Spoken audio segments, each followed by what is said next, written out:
मोक्षमार्गस्य निहितारं कर्मभूयतां ज्ञातारं विश्वकर्माणां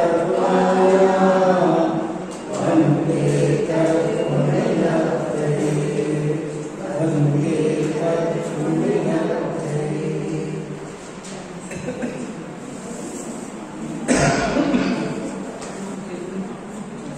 मंगलाचरण करने के अनेक लाभ होते हैं, पर एक लाभ ये भी होता है कि जो थोड़ी बहुत सभा में अशांति हो रही हो तो मंगलाचरण होते ही सब शांत हो जाते हैं कि सभा शुरू हो गई।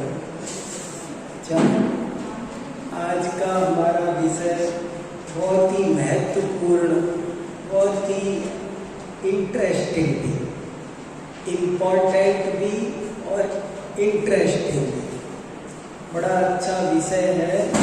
इसको अपन थोड़ा गंभीरता से पढ़ेंगे, हालांकि हंस हंस के पढ़ेंगे, क्योंकि ये विषय ऐसा है। मैं कभी कभी एक वाक्य बहुत बोलता हूँ कि आप हंस लेना पर हंसी में मत उड़ाना। तो ऐसा ये विषय है और इसका टाइटल है यह जगत एक खुली किताब है। और इसका दूसरा हेडिंग भी हो सकता है कि ये जगत एक खुली पाठशाला है। आप किताब की जगह पाठशाला भी कह सकते हो। आप पाठशाला ही क्यों, आप यूनिवर्सिटी भी कह सकते हो। ओपन यूनिवर्सिटी होती है ना बहुत सारी, कई, जैसे कोटा में ओपन यूनिवर्सिटी है, यहाँ अपने यहाँ इंदिरा गांधी खुला विश्वविद्यालय है, साकेत के आगे बेगूसराय में। तो ओपन यूनिवर्सिटी, ये दुनिया एक खुला विश्वविद्यालय है। आपको किसी विश्वविद्यालय में या पाठशाला में एडमिशन लेना पड़ता है, उसके क्राइटेरिया होते हैं, फॉर्म भरना पड़ता है, फीस जमा करनी पड़ती है, उसका एक टाइम होता है, उसके पूरे रूल्स एंड रेगुलेशंस होते हैं, उन सबको हमें फॉलो करना पड़ता है। लेकिन हमारे आचार्यों ने, और केवल हमारे आचार्यों ने नहीं, पूरे ऋषि मुनियों ने इस बात का बहुत अच्छी तरह खुलासा किया है, खूब लिखा है कि वास्तव में देखा जाए तो ये दुनिया ही पूरी की पूरी एक स्कूल है। पढ़ने वाला चाहिए, हमको पढ़ने का तरीका आना चाहिए। अगर पढ़ने का तरीका आ जाए तो दुनिया में कदम कदम पर ज्ञान बिखरा हुआ है। तो ये बहुत ही बढ़िया विषय है। क्या इसका शास्त्राधार है वो भी मैं बताऊंगा, और मेरा ये बहुत प्रिय विषय है। मैं 5-7 बार इस विषय पर बोल चुका हूँ, आज फिर आपके सामने ये विषय रख रहा हूँ। और देखो, थोड़ा सा पढ़ता हूँ पहले तो आपको पता चलेगा। देखो, अपन जो ये व्याख्यान करते हैं वो ऐसे ही हल्के में नहीं लेता हूँ मैं, आप भी हल्के में मत लेना। जैसे उसके लिए बाकायदा लेख लिखते हैं, किसी विषय पे बोलना हो और लेख लिखकर बोलो तो वो थोड़ी बड़ी बात है, गंभीरता से हम उस चीज को ले रहे हैं। तो आपको भी ऐसे ही थोड़ा सा गंभीरता से लेना पड़ेगा। जैन धर्म में बहुत सारी बातें, बहुत ऊंचा हमारा धर्म है और ऊंची ऊंची बातें हैं, हम ही उनको थोड़ा सिंसियरली नहीं ले पाते हैं, यही दिक्कत है। बाद में कभी ये एहसास होता है, अरे तब गंभीरता से लिया होता तो बहुत अच्छा रहता। आपको ऐसा पछतावा कभी नहीं हो, इसलिए अभी से गंभीरता से लो इसको। देखो कितनी अच्छी बात लिखी है, मैं पढ़ के सुनाता हूँ, बहुत खास बात लिखी है। यह जगत एक खुली किताब है।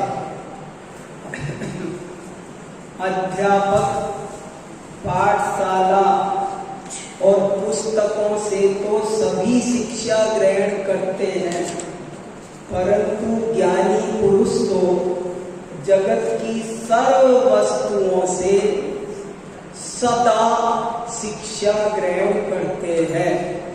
सब चीज शिक्षा देती है। दुनिया का एक भी पदार्थ ऐसा नहीं है जो शिक्षा नहीं देता हो। हर पदार्थ एक तिनका भी शिक्षा देता है। मैं ऐसे कहता रहता हूँ कि आप एक रेत का कण उठाओ, छोटा सा, एक छोटा सा रेत का कण, और उसे हथेली में रखो और उससे बात करो तो वो बोलेगा तुम मुझे पढ़ो, मेरे अंदर इतना ज्ञान भरा है जितना कलकत्ता की नेशनल लाइब्रेरी में नहीं है। सबसे बड़ी लाइब्रेरी मानी जाती है ना, कलकत्ता की नेशनल लाइब्रेरी की किताबों को पढ़कर तुम उतना नहीं समझोगे। मुझे पढ़ो। ये एक परमाणु, एक रेत का कण आपको द्रव्य क्या, गुण क्या, पर्याय क्या, किसने बनाया, कैसे बनाया, क्या इसका परिणमन व्यवस्था, अनेकांत, स्यादवाद, सब इसमें निकल के आ जाएंगे। पढ़ने वाला होना चाहिए। देखो हमारी एक बार दृष्टि बदल जाए ना तो सब चीजें, पता नहीं क्या चीज ज्ञान में निमित्त बन जाएगी। पहले देखो बड़े बड़े राजा, एक सफेद बाल देखा, आज तक देखा नहीं था क्या? और उनके माथे पे तो देखा ही होगा, लेकिन देखो तो सही, एक बाल देखा और कितनी बड़ी शिक्षा मिल गई कि ये चक्रवर्ती पद आसार है, ये उसे एक बाल से समझ में आ गया। राजा अरविंद थे, पार्श्वनाथ भगवान के पूर्व में आप आकाश में बादल देखे, और बादल इस आकार में थे कि एक मंदिर जैसा बन रहे थे। तो राजा ने सोचा, अरे रुको रुको, मैं ये नक्शा बनाता हूँ, एक बहुत बढ़िया नक्शा है, ऐसा मंदिर बनवाऊंगा। और जैसे ही कागज पहन लिया, इतने में वो विलीन हो गई। तो उसको बताओ, बादल ने शिक्षा दे दी। दुनिया में क्या चीज कब हमको शिक्षा दे देगी? कहते हैं देखने का नजरिया आना चाहिए। आप चाहो तो हर जगह से पाप परिणाम कर सकते हो, आप मंदिर में भी पाप कर सकते हो, कोई रोकता नहीं है। कोई भगवान की मूर्ति को देखकर अगर अपने परिणाम खराब करे तो कर सकता है कि नहीं? अपने मंदिर के अध्यक्ष जी को पता भी नहीं चलेगा, नहीं, उनको पता चलेगा वो अंदर क्या परिणाम कर रहा है। कोई रोक नहीं सकता। कोई पाप कर सकता है, कोई पुण्य कर सकता है, कोई धर्म कर सकता है। एक वेश्या को देखकर भी कोई वैराग्य ग्रहण कर सकता है कि नहीं? सही बोल रहा हूं ना? कहानी सुनी है ना, एक वेश्या मृत पड़ी थी और कितने लोग इकट्ठे हो गए। कामी जीव अपनी बात सोच रहा है, कुत्ता अपनी बात सोच रहा है, लेकिन एक साधु वो उससे वैराग्य की शिक्षा ग्रहण कर रहा है। तो शिक्षा कोई स्कूल में बंद के ही मिलेगी, कोई टीचर ही देगा तभी मिलेगी, ऐसा कोई नियम नहीं है। जब अंदर से तैयारी होगी और अंदर से भाव पकेंगे, लेने के लिए तैयार हो जाओ तुम तो। बहुत खास बात कही, क्या हम तो लेने के लिए तैयार हो जाए। कहते हैं ना, निमित्त तो आसमान से उतर के आएगा। जब जीव की काल लब्धि पकती है, भवितव्यता पकती है। मारीच का जीव आदिनाथ भगवान के समोसरण में जब उनका पोता था, जब उसके पिताजी चक्रवर्ती थे, जब इतना अच्छा वातावरण था, तब नहीं समझा। और जब जंगल में शेर था, जंगल में शेर की पर्याय में, लेकिन वहां समझ गया। स्कूल में शिक्षा नहीं मिलती, यहां मिलती है। एकलव्य को किसने पढ़ाया? अपन बाहरी साधनों की ओर बहुत ध्यान रखते हैं, पर ज्ञान साधनों से नहीं, साधना से प्राप्त होता है। ज्ञान को पहले कितने साधन होते थे।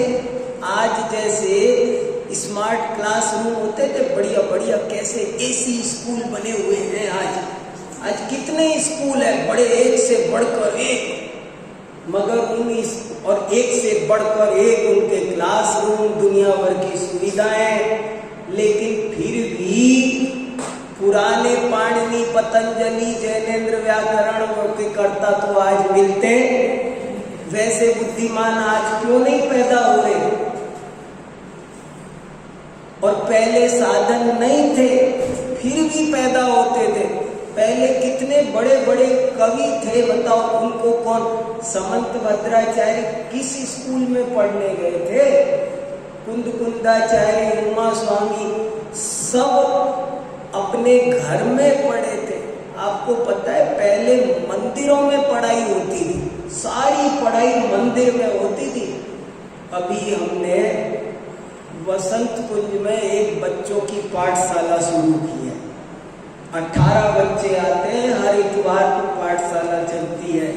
इतनी शानदार चलती है, मेरा मन बाग बाग होता है देख देख कर। मैं खुश होता हूँ बहुत। मेरा सपना, मैं बहुत चाहता था, मुझे पाठशाला बहुत पसंद है, और मेरी मानो तो यहाँ भी शुरू कर दी। एक बच्चों की पाठशाला चलाओ। बच्चों की पाठशाला चलाए बिना बढ़िया काम होता नहीं है। कैसे भी करके इतवार चलनी चाहिए। तो वहाँ बच्चों की पाठशाला का जब उद्घाटन हुआ, तो एक विद्वान ने कहा कि आपने ये बहुत अच्छा काम किया, क्योंकि हम अपने बच्चों को स्कूलों के भरोसे नहीं छोड़ सकते। छोड़ दिया उनके भरोसे तो तुम्हें कल को कोई समाधि मरण सुनाने वाला नहीं मिलेगा। तुम अपने बच्चों से उम्मीद मत रखना समाधि मरण, पानी का गिलास देने की भी उम्मीद मत करना। इसलिए बहुत जरूरी है, देखो सब चीज अपना स्ट्रक्चर डेवलप करो। अपने बच्चों को हमें फॉर्मेलिटी के लिए वहां पढ़ने भेजना पड़ता है। जरा गवर्नमेंट की डिग्रियों के लिए हमें वहां पढ़ने भेजना पड़ता है, लेकिन वहां संस्कार नहीं है। अगर आपको अपने बच्चों को सही जीवन जीने की कला सिखानी है, तो आपको अपने भरोसे सिखाना पड़ेगा। मैंने अमेरिका में ये बात अपनी आंखों देख के आया हूँ। कैलिफोर्निया में बच्चों की पाठशाला चलती है हर इतवार को, और कितने बच्चे आते पता है आपको? 450। 450 जाके देख लो अभी कोई। 450 बच्चे हर इतवार को आते हैं, और कोई बच्चा 150 किलोमीटर दूर से आता है। और मैंने बहुत पूछा, इंक्वायरी की कि ये कैसे आते हैं। तो ये बात अलग है, वहाँ रोड और ड्राइविंग सब फास्ट है, 150 किलोमीटर आप जैसा अपने यहाँ जैसा हुआ नहीं है, लेकिन फिर भी आते हैं, ये बहुत बड़ी बात है। और मैंने पूछा क्यों आते हैं, तो उन्होंने कहा कि हमें यहाँ अमेरिका में सब मिलता है, कुछ किसी भी तरह की कोई कमी नहीं है, संस्कार नहीं मिलते, इसलिए हम ये पाठशाला चलाते हैं। ये बच्चे नहीं बचे तो हमारी तो जिंदगी बेकार है। इसलिए बच्चों को संभालो और कैसे भी करके संभालो। आपकी 100 समस्याएं, आप तीर्थों की कहते हो, इसकी कहते हो, उसकी 100 समस्याओं की कहते हैं ना 100 तालों की एक चाबी, ऐसे ही 100 समस्याओं का एक समाधान है। बच्चों की पाठशाला चलाओ, उनमें संस्कार डलेंगे तो एक तो उनका जीवन मंगलमय हो जाएगा। वे इतने गदगद होंगे, इतने सुखी होंगे कि उनको क्या मिल गया वो आपके उपकार मानेंगे कि आपने उनको भट्टी में से निकाल लिया, बचा लिया। वे गदगद हो जाएंगे कि आपने उनको क्या दे दिया, क्योंकि नहीं तो बाहर खान पान खराब हो रहा है, सारा चरित्र खराब हो रहा है, बहुत बुरी स्थिति है। इसलिए हमको अपने बच्चों को केवल ये सरकारी एजुकेशन सिस्टम के भरोसे छोड़ना ठीक नहीं है। शिक्षा लेने की आंख खोलना है, दृष्टि देनी है। कैसे हम दृष्टि दें तो उनको सब चीजें अच्छा ज्ञान, पॉजिटिव ज्ञान मिलने लगे, ये कैसे कर सकते हैं, वो काम करना चाहिए। तो देखो कितना अच्छा लिखा है इसमें। अध्यापक, पाठशाला और पुस्तकों से तो सभी शिक्षा ग्रहण करते हैं, परंतु ज्ञानी पुरुष तो जगत की सर्व वस्तुओं से ही सदा शिक्षा ग्रहण करते हैं। हर वस्तु, हर समय, सर्व वस्तु भी सब और टाइम भी सब, हमेशा हर वस्तु शिक्षा दे रही है उनके लिए माने ज्ञानियों के। ये जगत किसी पाठशाला से कम नहीं है, अपितु कुछ बढ़कर ही है। दुनिया की अन्य पाठशालाएं तो अनेक बंधनों में बढ़कर थोड़े समय के लिए ही खुलती हैं, परंतु यह जगह सदैव और सबके लिए खुलने वाली एक ऐसी अनुपम पाठशाला है जिसका प्रत्येक पदार्थ ही ज्ञानियों को उत्तम शिक्षा देते हुए गुरु के समान प्रतीत होता है। देखो स्कूलों में तो कितने रिजर्वेशन है, नहीं तुमको एडमिशन नहीं मिलेगा, तुमको नहीं मिलेगा, ये फलानी बात। इस दुनिया की पाठशाला में सबकी एंट्री है। संभवतः यही कारण है कि आचार्य उमा स्वामी ने भी संवेग और वैराग्य की वृद्धि के लिए ज्ञानियों को इस जगत एवं काया के स्वभाव के चिंतन की प्रेरणा दी है। ये जो मैंने लेख लिखा है ना, ये इसमें से निकला है। असली जो ये लेख बना है ना, आप ये समझ लो, मैं आपको तत्वार्थ सूत्र के 7वें अध्याय का दूसरा सूत्र पढ़ा है। अरे सूत्र पढ़ा, वो सूत्र में ये बात आई है। क्या लिखा है देखो, अर्थ जगत काय स्वभाव हुआ, बहुत ही प्रिय सूत्र है मेरा। जगत काय, काय माने काया, शरीर। इस दुनिया का और इस शरीर का स्वभाव ही ऐसा है, इसका ही चिंतन करो तो तुम्हें संवेग पैदा हो जाए, तुम्हें वैराग्य पैदा हो जाए, संसार से विरक्त हो जाओ। शरीर का स्वरूप चिंतन करो तो वैराग्य हो जाए। और दुनिया का स्वरूप क्या हो रहा है। नीलांजना नृत्य करते करते पल भर में क्या क्या नहीं, दुनिया में झांक के तो देखो। सुबह जिस घर में गीत हो रहे हैं, नृत्य हो रहे हैं, शाम को उस घर में मातम मन जाता है। क्या होता क्या है, क्या क्या दुनिया में चल रहा है, देखो तो सही। एक बनारसी दास नाम के कवि हुए, बहुत बड़े 400 साल पहले, जिन्होंने हिंदी की सबसे पहली आत्मकथा लिखी। तो उनके घर में उन्होंने लिखा कि हमारे घर में एक ही दिन जन्म भी हुआ, मरण भी हुआ और परण भी हुआ। नानी मरण सुता जन्म, पुत्र वधू आगमन, तीनों कारज एक दिन, भय एक ही भवन। एक ही बिल्डिंग में बोले बेटे की शादी थी, सो बहू आ रही थी। नानी थी घर पे, सो नानी जी ऊपर चली गई और घर पे बेटी पैदा हुई। देखो कितने कितने एक ही दिन में जन्म भी हुआ, मरण भी हुआ। नानी मरण सुता जन्म, पुत्र वधू आगमन, तीनों कारज एक दिन, भय एक ही भवन। और अगला दोहा और भी बढ़िया है। यह संसार विडंबना, देख प्रगट दुख खेद, चतुर चित्त त्यागी भये, मूढ़ न जाने भेद। समझदार तो विरक्त हो गए और अज्ञानी इसका रहस्य नहीं समझ पाए। क्या उमा स्वामी महाराज ने अमृत भर दिया। जगत काय स्वभावो वा संवेग वैराग्यार्थम। अरे आंख खोल के देखो तो सही इस दुनिया को,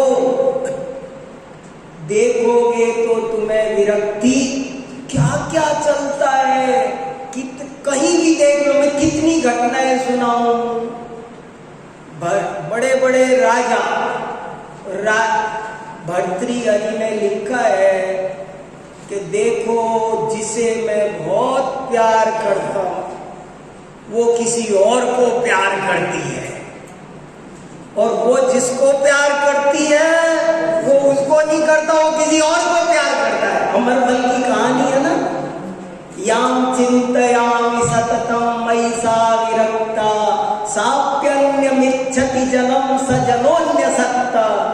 ये हालत है। और फिर अंत में लिखा धिक्ताम च तम च मदनम च इमं च माम च। अरे इसको धिक्कार, मुझको धिक्कार, इस काम भाव को धिक्कार। क्या है ये काम? काम कसाय कितनी बुरी होती है, क्रोध कसाय कितनी बुरी होती है। दुनिया देख लो, दुनिया अखबार ही पढ़ लो, अखबार ही पढ़ लो, क्या गजब की बात लिखी है। जगत काय स्वभावो वा संवेग वैराग्यार्थम। जगत और काया का स्वभाव है वही आपकी अकल ठिकाने लाने के लिए काफी है। फिर देखो वैदिक पुराण श्रीमद् भागवत, भागवत पुराण 18 पुराणों में ज्यादा विशेष महत्वपूर्ण माना जाता है। हिंदुओं के 18 पुराण हैं, उनमें से भागवत की बहुत कथा होती है। और उस भागवत में भी जो 11वां स्कंद है उसमें एक बात आई है, यहाँ उसको मैं पेश कर रहा हूँ। बाकी एक 5वां स्कंद और है, उसकी एक दिन अलग बात करूंगा। 5वें स्कंद में तो पूरा का पूरा जैन धर्म भरा हुआ है, क्योंकि 5वें स्कंद का नाम ही है ऋषभ देव वर्णन। पूरी ऋषभ देव की जीवनी है, उसमें ऋषभ देव कैसे थे तो वो भी चर्चा कभी करेंगे। पर ये 11वें स्कंद में एक बात ऐसी आई है कि एक दिन श्री कृष्ण बाहर बैठे हैं, घर के बाहर, और घर के बाहर बैठे हैं तो आगे से कोई एक अवधूत निकलता है। अवधूत समझे? अवधूत कहते मौलाना मस्त फक्कड़ आदमी, जिसको कोई मतलब, जिस पर कि दुनिया का कोई रूल नहीं चलता, तो वो वहां से गुजरते हैं एक अवधूत। तो श्री कृष्ण जी कहते हैं पधारो ना। बोले एक प्रश्न का उत्तर दो, आपके पास कुछ नहीं पर आप ऐसे रहे, आप दिखाई ऐसे देते हो, आपके चेहरे पर जो शांति है, जो कांति है, वो कुछ अजब गजब है। ऐसे लगता है जैसे गंगा में ही बैठे हो। तो आप इतने प्रसन्न कैसे हो? आपके गुरु जी का तो नाम बताओ, कहाँ पढ़े हो? ऐसी हालात में मेरे पास राज्य है, कितनी रानियां हैं, कितना पैसा है, फिर भी मैं दुखी रहता हूं, और तुम्हारे पास में कहाँ जाना है तुमको पूछो तो ये पता नहीं है जा कहाँ रहे हैं, ये नहीं पता कहाँ जा रहे हैं। बोले इतने मस्त रहते हो तो कारण क्या? तुमको किसने पढ़ाया? आप अपने गुरु जी का नाम बताओ। ऐसे वो श्री कृष्ण ने पूछा, किससे? अवधूत से।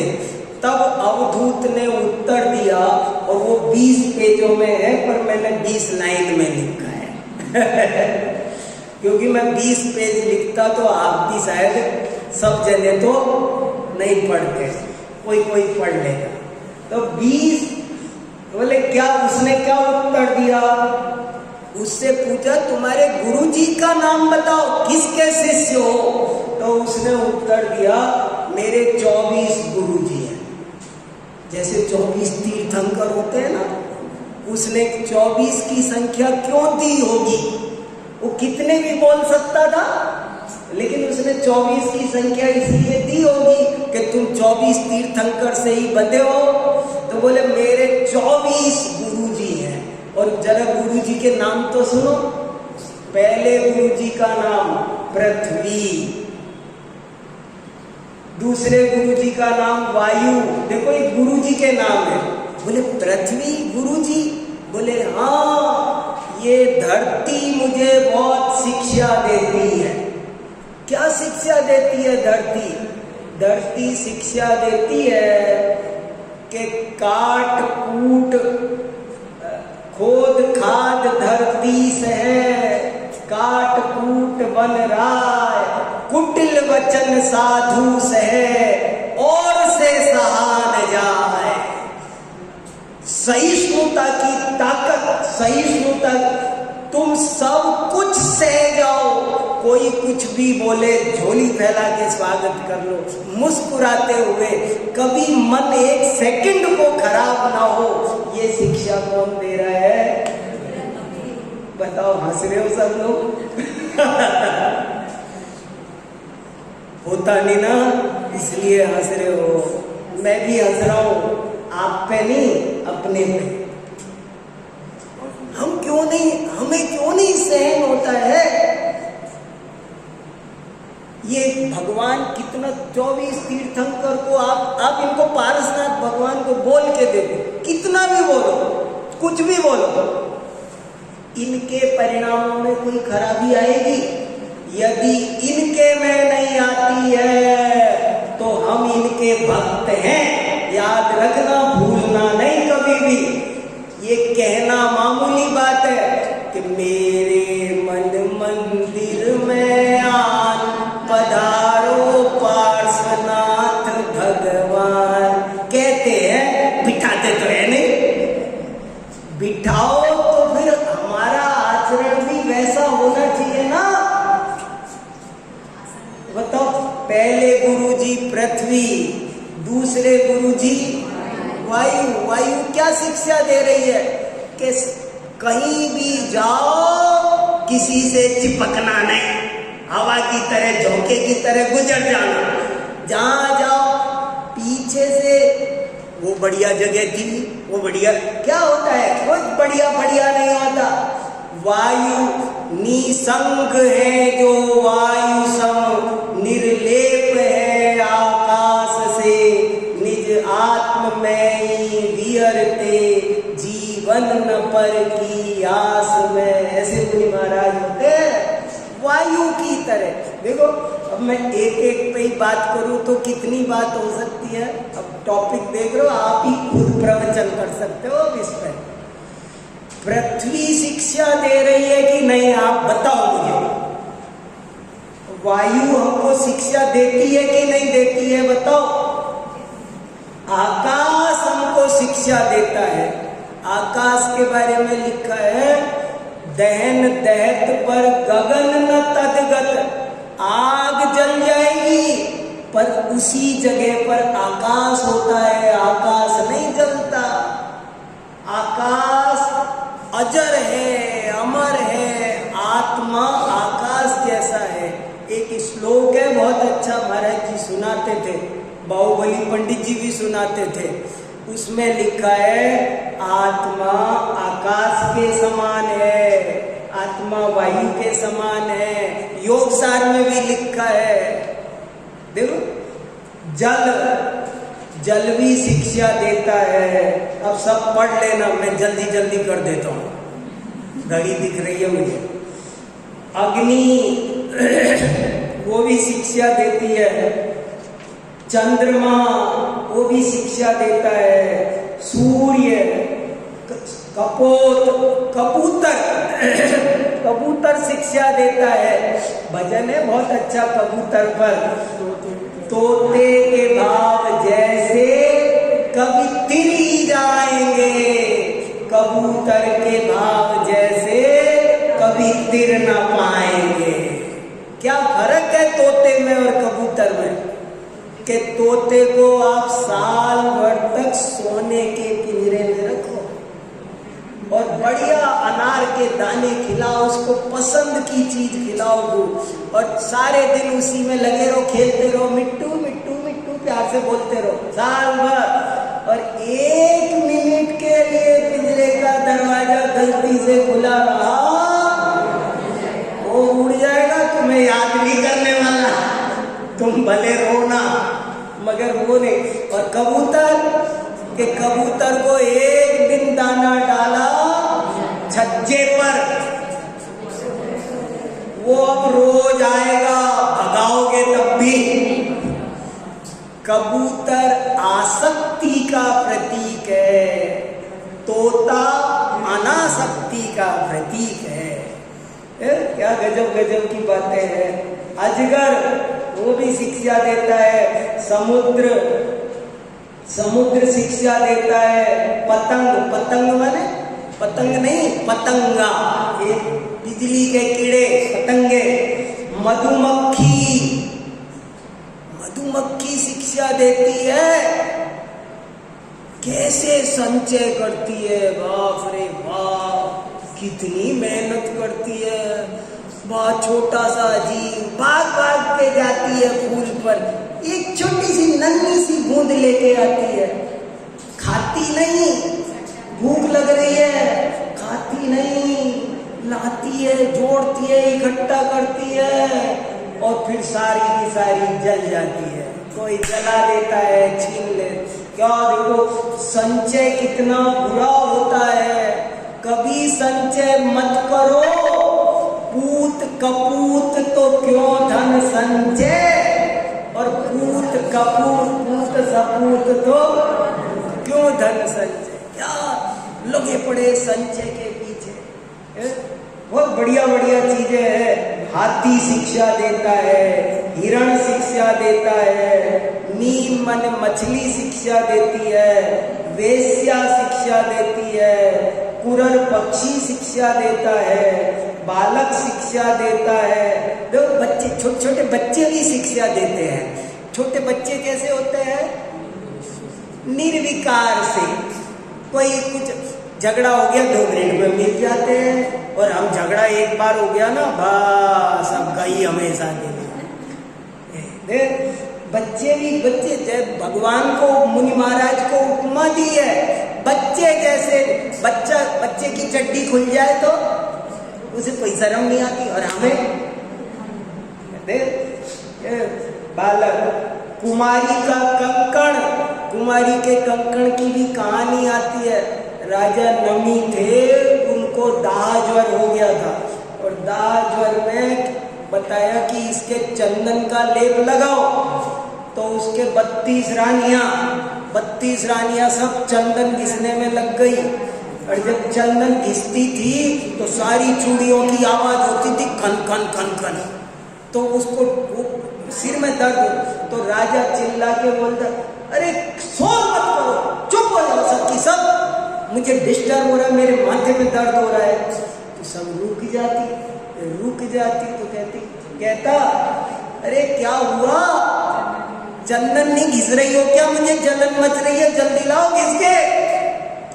बताओ, रानियां परेशान, घिसे तो आवाज आ रही है, ना घिसे तो कह रहे घिस नहीं रही हो, अब क्या करें। आखिरकार उन्हें विचार आया कि सुहाग की प्रतीक एक चूड़ी रख लो, बाकी उतार लो। सारी चूड़ियां खोल दी, एक रख ली सुहाग के लिए। तो और चंदन घिसने लगी, तो पूछा कि नहीं घिसती हो क्या, बोले घिस रही है।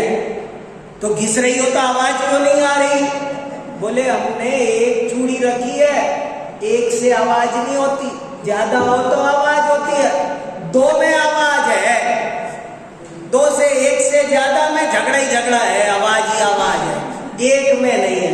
बोले क्या बोला, फिर से बोलना। बोले 1 में आवाज, क्या 1 में आवाज नहीं है। मिक्को खलु शुद्धो, वैराग्य हो गया।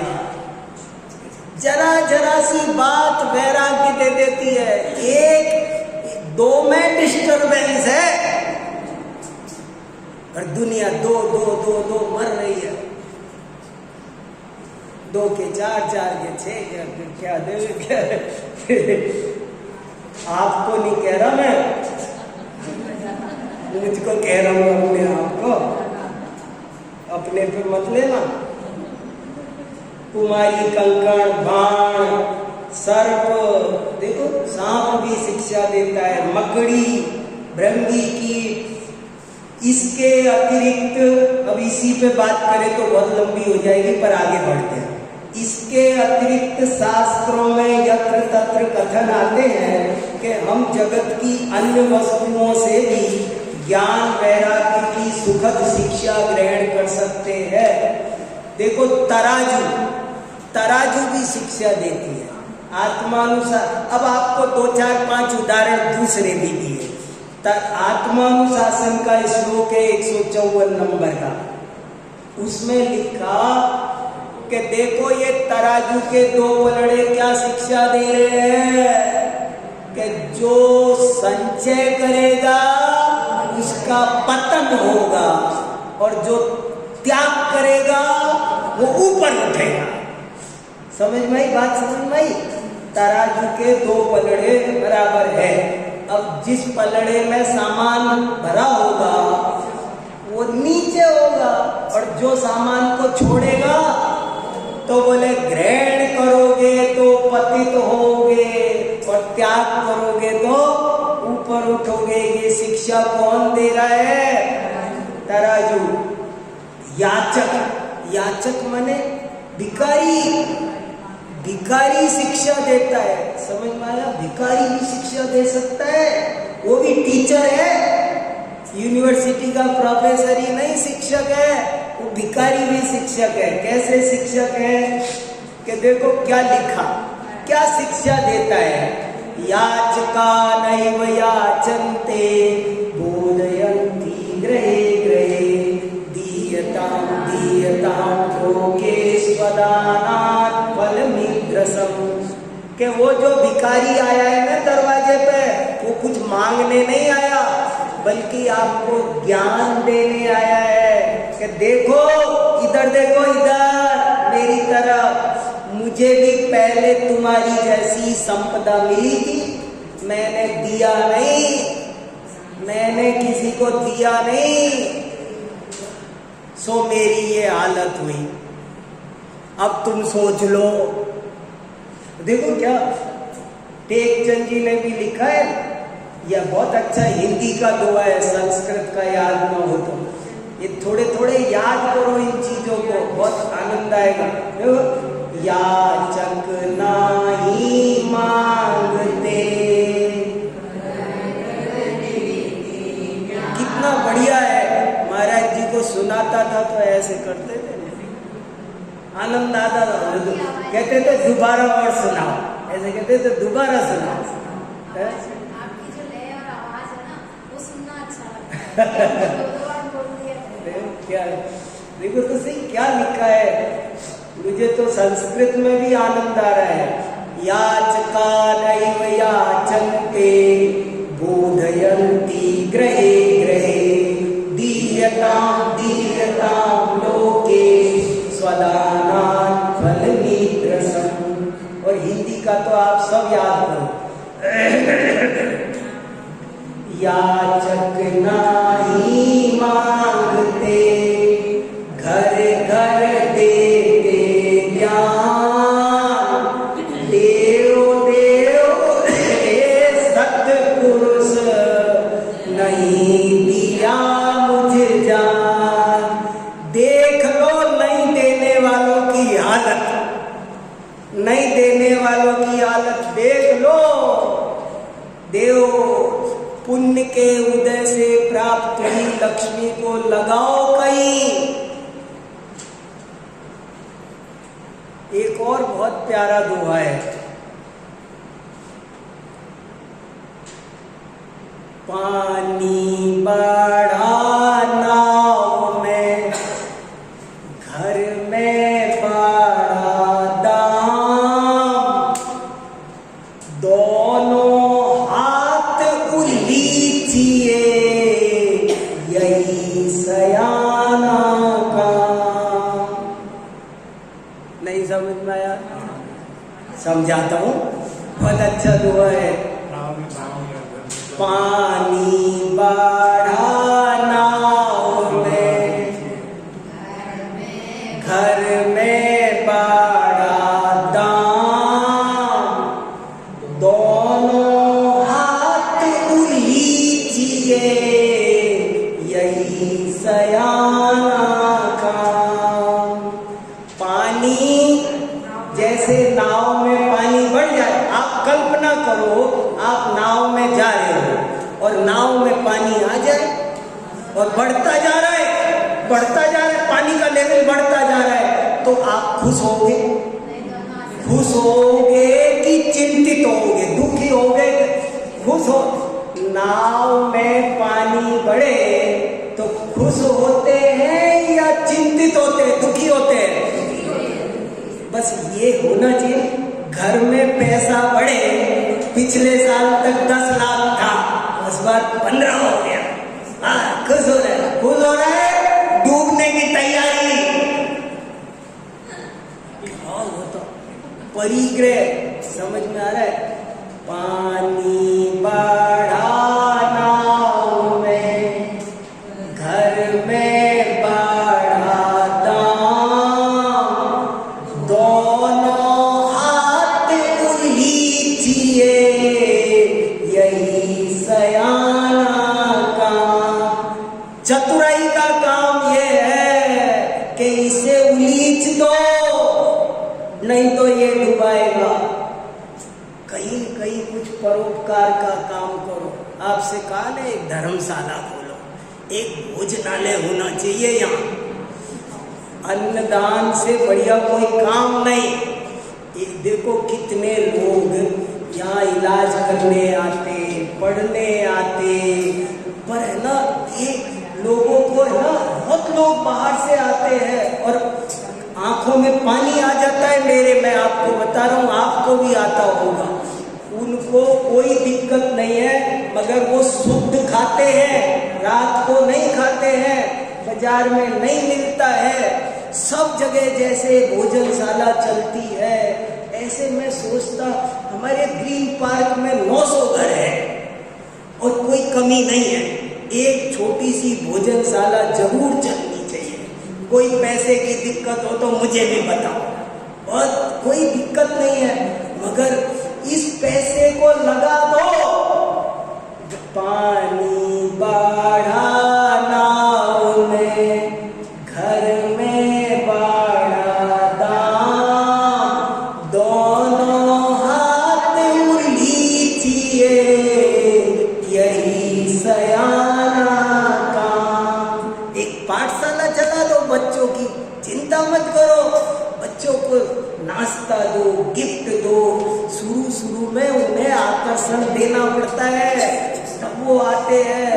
ऐसे कुछ अच्छे काम करो और विश्वास रखो, पल्ले में पुण्य है। तुम कितना भी दे दो, खाली होने वाला नहीं है। क्या देखो, चक्की भी शिक्षा देती है। तो बताओ चक्की, क्या चक्की शिक्षा देती है? किस की शिक्षा? एक ही शिक्षा पर 1 घंटा बात करो। मैंने आज आपको 30 चीजों का घटित करके बता दिया। एक का बताना चाहिए, 30 दिन लग, 1 महीने का कोर्स है ये। चक्की क्या शिक्षा देती है? चलती चक्की देख कर दिया कबीरा रोए, 2 पाटन के बीच में साबित बचाना कोई। ये दुनिया है 2 पाटों से, सबके घर में, हर घर चूल्हे में राख है, सब दुखी है सब। तो कबीर ने ऐसे कहा ना, बोले उसका बेटा कमाल भी था वहां, तो कहने लगा आपने बहुत सही बात कही है, मगर एक उपाय है अभी भी। बोले क्या? देखो, ध्रुव कीरी के पास रहे वे, दाने नहीं पिस पाते हैं, छिन्न भिन्न पिसते हैं वे जो कीरी से हट जाते हैं। ऐसे ही जो अपने त्रिकाली ध्रुव भगवान आत्मा का सहारा लेते हैं, उसके पास बैठते हैं, उनको कोई खतरा नहीं है, और जो उससे हट जाते हैं उसे संसार में दुखी दुख है। देखो, सफेद बाल शिक्षा देते हैं। बाल क्या शिक्षा देते हैं?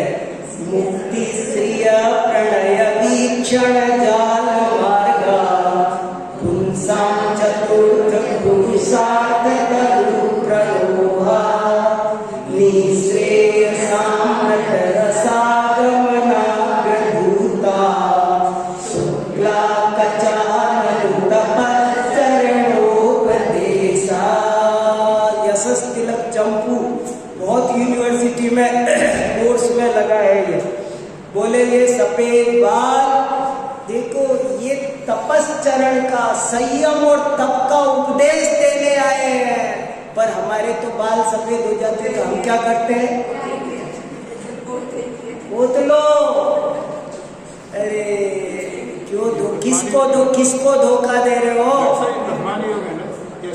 हाँ, आटे के मुर्गे की कहानी है। यशस तिलक चंपू बहुत बढ़िया है, पढ़ने लायक ग्रंथ है, बहुत बढ़िया, प्रथमा योग का ग्रंथ है। देखो ये उपदेश दे रहे हैं बाल भी, सफेद बाल भी। एक किसान खेत में काम कर रहा था, तो उसने एक अजीब आदमी देखा, तो वो कहने लगा, भैया तुम कौन हो? मैंने तुमको देखा नहीं कभी यहाँ इस गांव में, कहाँ से आए? तो वो कहने लगा, मैं तो स्वर्ग से आया, मैं तो यमराज का पिए हूँ, और आज घूमते घूमते धरती देखने थोड़ी देर के लिए आ गया। वो कहने लगा, बड़ी खुशी की बात है, आज आपके दर्शन में अपन दोस्त बन जाते हैं। बोले आपको तो पहले ही पता चल जाता होगा किसका नंबर आने वाला। बोले हाँ हमको पता चला। तो बोले एक काम करना, मेरा नंबर आए ना तो जरा मुझे पहले से चिट्ठी डाल देना। लोग अचानक जाते हैं, कोई तैयारी नहीं कर पाते हैं, तो तुम पहले से चिट्ठी डाल देना। कहने लगा हाँ डाल दूंगा, चिंता मत कर। दोस्त बन गए वो, और आखिरकार वो एक दिन मर गया। और किसान मर के वहां पहुंचा, तो वहां पहुंचा तो वो आदमी मिल गया, सामने बैठा था। तो वो आदमी कह रहे हैं, किसान कह रहे हैं, धोखेबाज, तूने कहा था कि चिट्ठी डालूंगा और मेरे से चिट्ठी नहीं आई। वो बोला मैंने डाली थी, और एक नहीं 3 डाली थी, और तुमको मिली भी थी। अब तुम पढ़ते नहीं तो मैं क्या करूं? बोले क्या? बोले ये बताओ तुम्हारे बाल सफेद हुए थे कि नहीं? बोले हाँ सो तो हुए थे। तो मेरी पहली चिट्ठी वही तो थी कि तुम्हारा नंबर आने वाला है। बोले अच्छा, तो फिर तुम्हारे घुटनों में दर्द हुआ था कि नहीं? बोले हाँ हुआ था। बोले वो दूसरी चिट्ठी थी मेरी।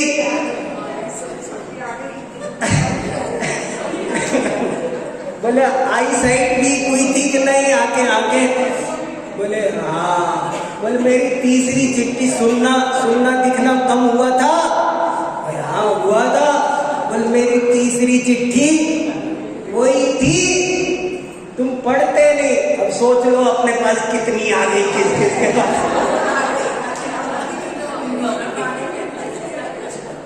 अब फिर वही बात है, मैंने कहा था ना, हंस लेना।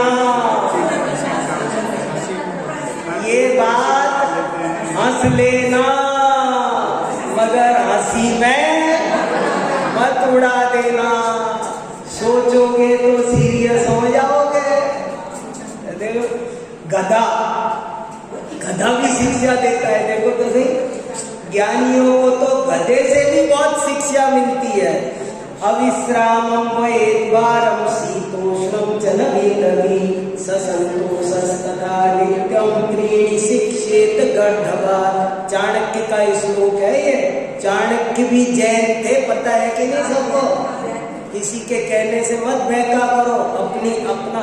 अब देखो पाठशाला चलाओ, मैं इसलिए कह रहा हूँ कि वो स्कूलों में थोड़ी पढ़ाएंगे चाणक्य जैन था। आप पढ़ा सकते हो।